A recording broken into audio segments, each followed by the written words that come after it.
മുരിങ്ങയ്ക്ക കറി ഇങ്ങനെ ഉണ്ടാക്കണം. എന്ത് രുചിയാണെന്നോ. ഉണ്ടാക്കുമ്പം തന്നെ കഴിക്കാൻ തോന്നുന്ന നല്ല മണമാണ്. അയൺ സമ്പുഷ്ടമായ വൈറ്റമിൻ സി അടങ്ങിയ നമ്മുടെ നാടൻ മുരിങ്ങയ്ക്ക കറി. 1 സ്പൂൺ വെളിച്ചെണ്ണ ചൂടാക്കി കടുക്, മുളക്, കറിവേപ്പില ചേർക്കാം.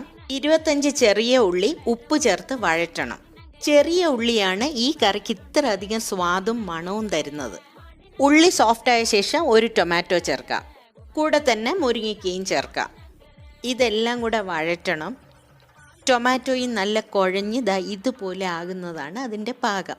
1/4 സ്പൂൺ മഞ്ഞൾപ്പൊടി ചേർത്തിട്ട് 1 സ്പൂൺ മല്ലി, 1 സ്പൂൺ പെരിഞ്ജീരകം, ഫെനൽ, 1 സ്പൂൺ കുരുമുളക്, 4 ഉണക്കമുളക് ഇത്രയും എണ്ണ ചേർക്കാതെ വറുത്ത് മണം വരുമ്പോൾ ഫ്ലെയിം ഓഫ് ചെയ്ത ശേഷം 2 സ്പൂൺ തേങ്ങ ചേർക്കാം. ഇതുകൂടെ അരച്ച് ചേർക്കണം. ലോ ഫ്ലെയിമിൽ തിളപ്പിച്ചാൽ മാത്രം മതി. നല്ല രുചിയുള്ള കറിയാണിത്.